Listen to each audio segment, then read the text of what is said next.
Good morning, beautiful friends. Welcome to Lotus in the Light. Okay, let's just get started this morning. Let's just jump right in. I'm just channeling some energy here. As we do this exercise, for those of you that are new here, we're just going to open ourselves up. So try to release any stress in your body, any tension, anything that might be preventing the flow of spirit. We're going to take some deep breaths. The idea there is to move ourselves out of our beta state of mind, which is our, fully on thinking state of mind, and try to get ourselves into more of a slowed breathing pattern that puts us into an alpha state of mind. That's just a slightly slower state of mind that just helps us connect to spirit a little bit better. We also want to make sure that we are getting into our highest vibration, meaning our most um, positive vibration. We're trying to tap into that Christ consciousness within us, right? Christ consciousness is about love, joy, and gratitude. So you can use any of those emotions, like think about something. Like if you're not in that headspace right now, give yourself 10 seconds, close your eyes, and picture something that evokes an emotion of love, an emotion of joy, or an emotion of gratitude. Gratitude always stirs up spirit. That's why we have scriptures in the Bible that talk about coming to God with thanksgiving in our heart, because gratitude puts us in the right vibrational energy. Again, assuming we really feel it. It's not about the words we say, it's about the energy that we are emitting, right? So we're just going to take a few seconds here to call upon spirit to guide us in our meditation and message today.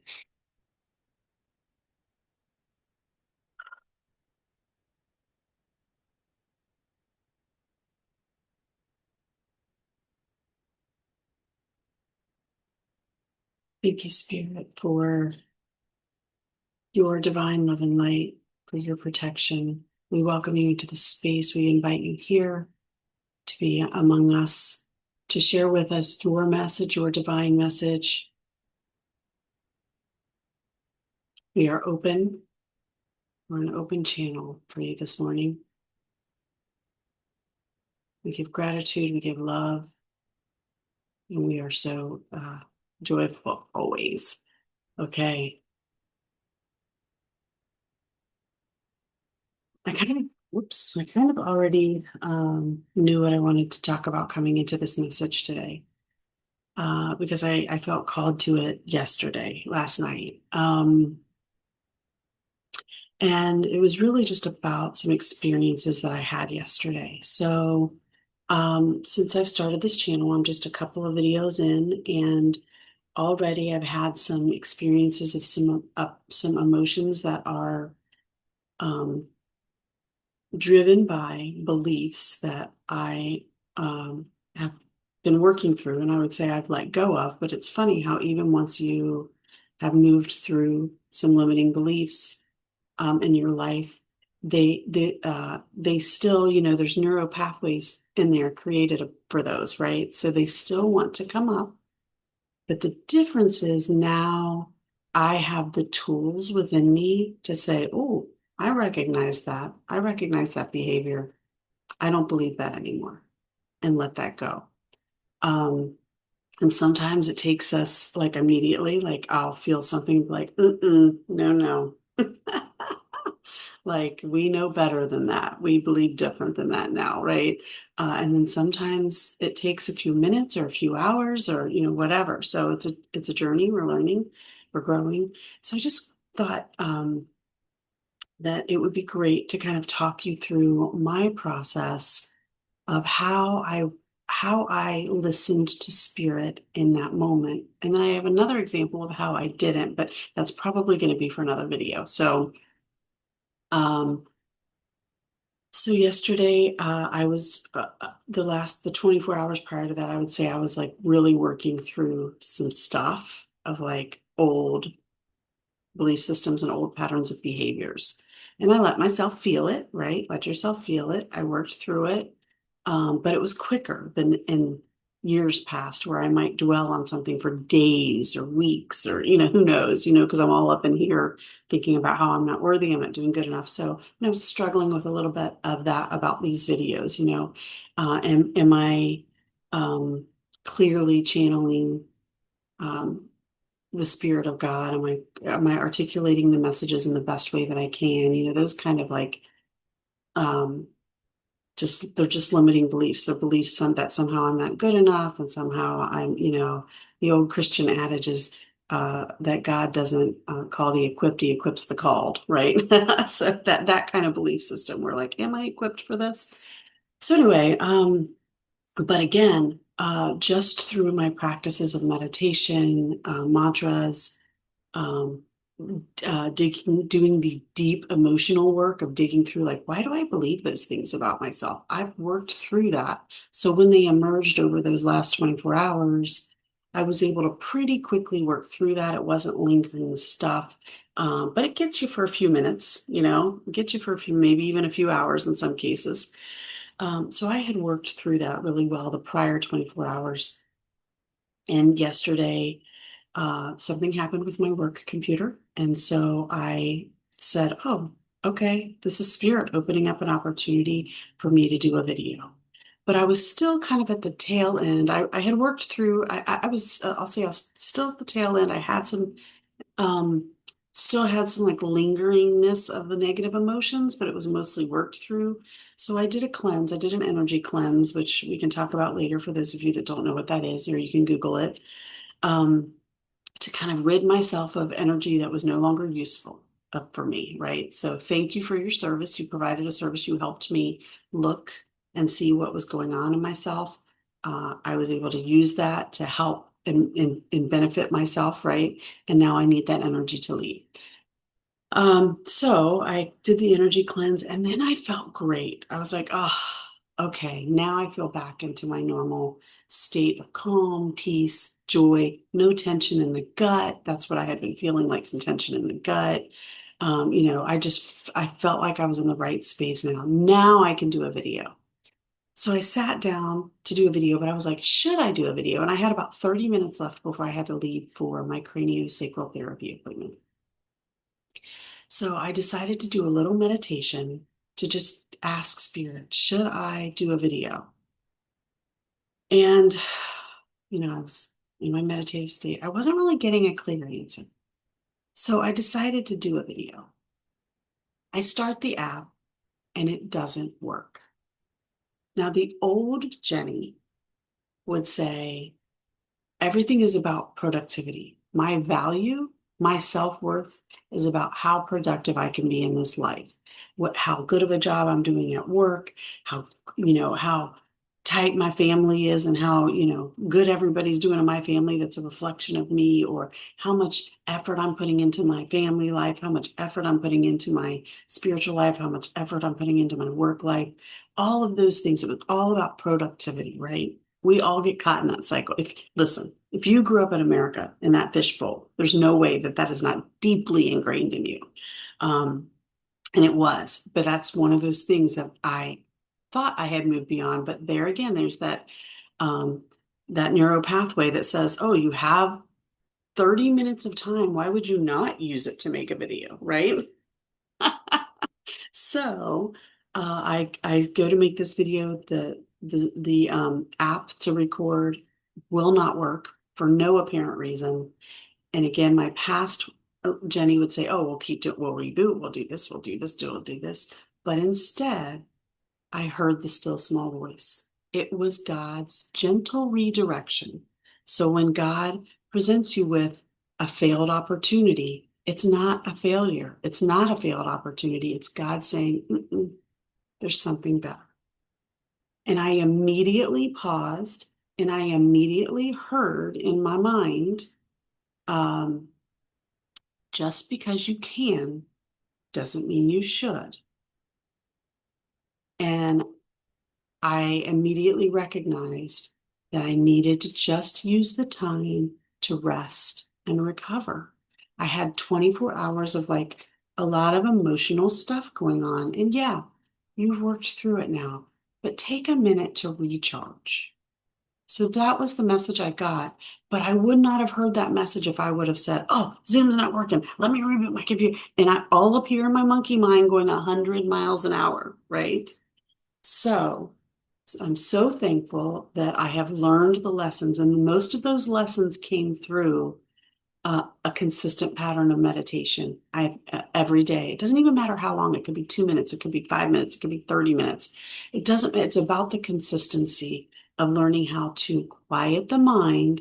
And remember, it's not about trying to shut off the mind and shut ourselves off and just be blank because we're energy. That really doesn't work. You'll be focused on the fact that you're trying to do that.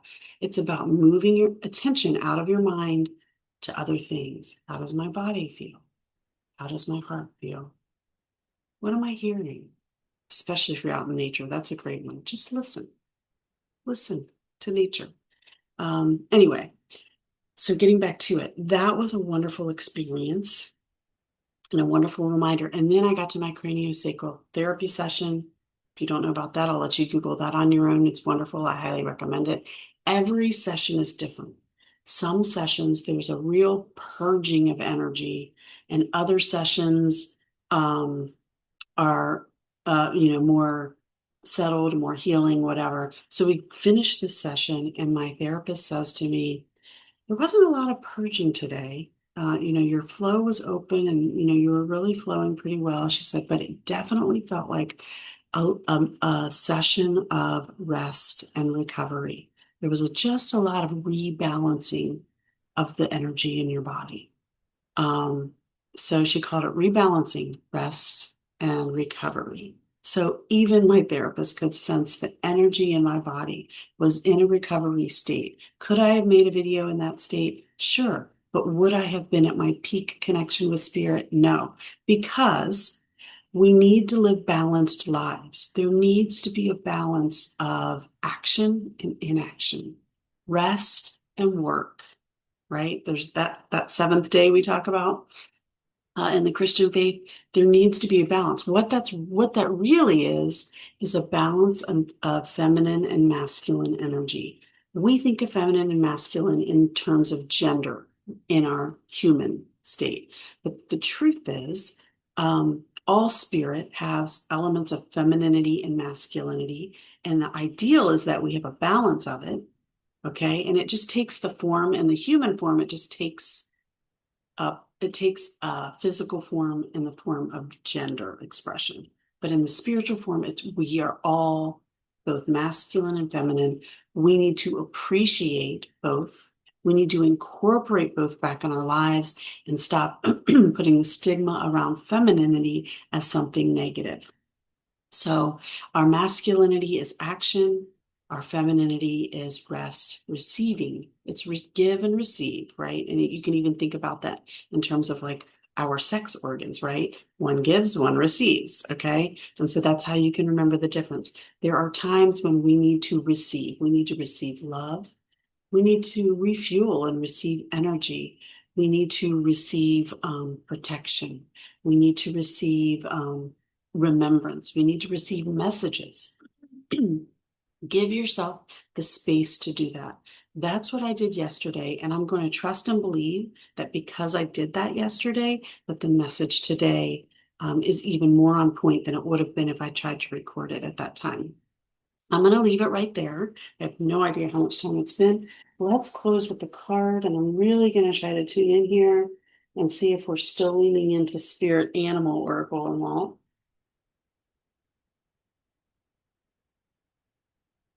I really, I really am. I'm still leaning into this Spirit Animal Oracle for whoever my audience is at this time. So listen, we're channeling together. I'm not doing this on my own. So, sorry, give you the front cover. If you're new here, Spirit Animal Oracle. All animals have different energy. Everything has different energy. Animals do, smells do. Look, one already popped out. So, okay, I'm just going to trust that that was supposed to happen. Be at home. Wombat spirit.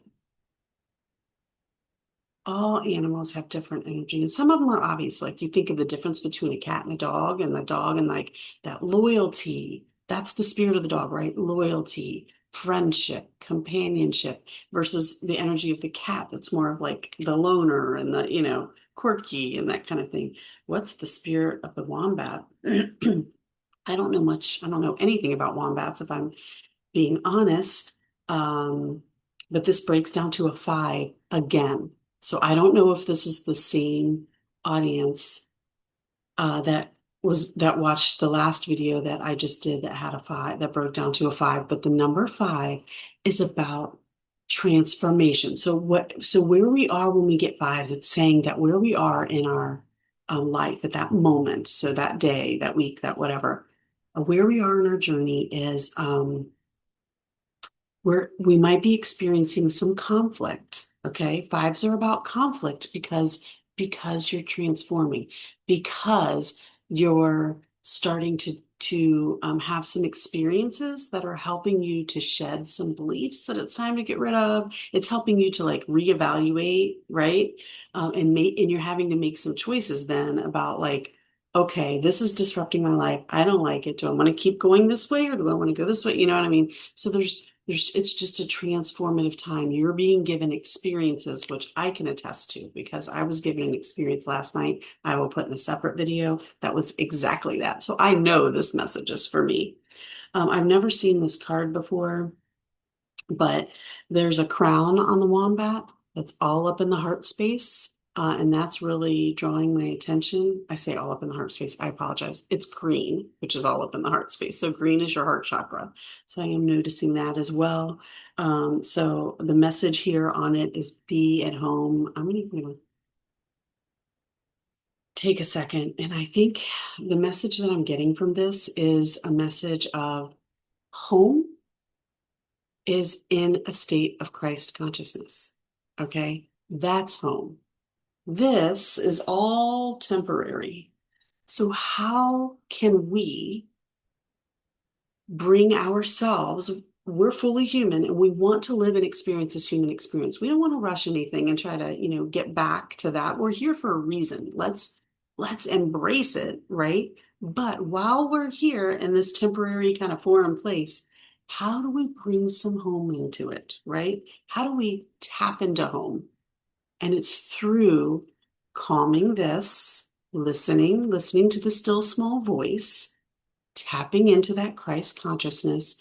Think about the energy that Christ emits through the scriptures. Think about how he lived. It was a calm, it was a peace. There was never a chaotic, I can think of a chaotic when he flipped a table, but there's usually wasn't a chaotic like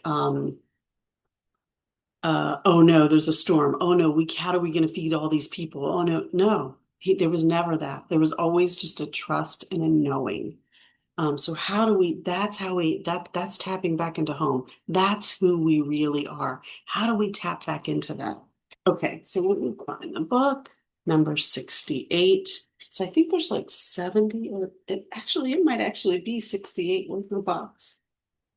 Wow, a 68 card deck. It's the last card in the deck, the Wombat Spirit. How funny is that? All right. Okay, the oracle message is burrowing deep into the ground, remaining safe, sound, and well fed with family, and a special trait of the wombat. Okay. So that's our humanness, right? Being grounded in this earth. We are human, fully human. We are fully human. We're fully spirit. We're all of it, right? Home sweet home is always available if you recognize that well-being is the truth of life. Wombat Spirit reminds you that to be truly at home in the world, you need to find comfort within your own skin. You do this by accepting all your experience without judgment. Oh my gosh, this message is for me. I can't wait to tell you what happened to me last night. Uh, sorry, I've got to go back to restart that sentence. You do this by accepting all your experience without judgment through a deep honesty of love of, I'm sorry, through a deep honesty and love of life. When you feel the freedom to be yourself, you can begin to truly feel at home in your life with your family and tribe. Right now, you're in a beautiful place where you can hang up the coat of your identity and settle into a true sense of home and well-being, understanding that all is well. This is that Christ consciousness state of mind. Everything you do from this place rings true in harmony with spirit. Now, here's the protection message. Could it be that you're not feeling comfortable in your own skin? Thinking that the only way you can be with others is to hide under the protection of a mask or identity you created to protect yourself from getting hurt? This mask or persona is supposed to make you look strong, but it really just robs you of your integrity. Wombat Spirit arrives to nudge you to drop the false masks because it's not others who will hurt you now. It is you who are hurting yourself when you're not being authentic. It's okay though. You can course correct if you're willing to be yourself, no matter what comes. Even if others are not in agreement with your authenticity, you are safe with spirit. Always comes back to that safety. When we're not living into our authentic self, into our and being in alignment with our soul, it usually comes back to not feeling safe. If that is you and you resonate with that, do some root chakra work. You can Google what that is. Start working on your root chakra. I'm still, though, being drawn also to the green. So maybe look at some heart chakra work as well, because I think that's very important for the transformation that you're going through right now. I am leaving it right there, folks. Let's keep working together to be the light. Uh, I'm so grateful for you. And again, like and subscribe if you enjoyed this. And please give me some comments. Tell me what we need to be talking about. Okay, thank you. Peace out.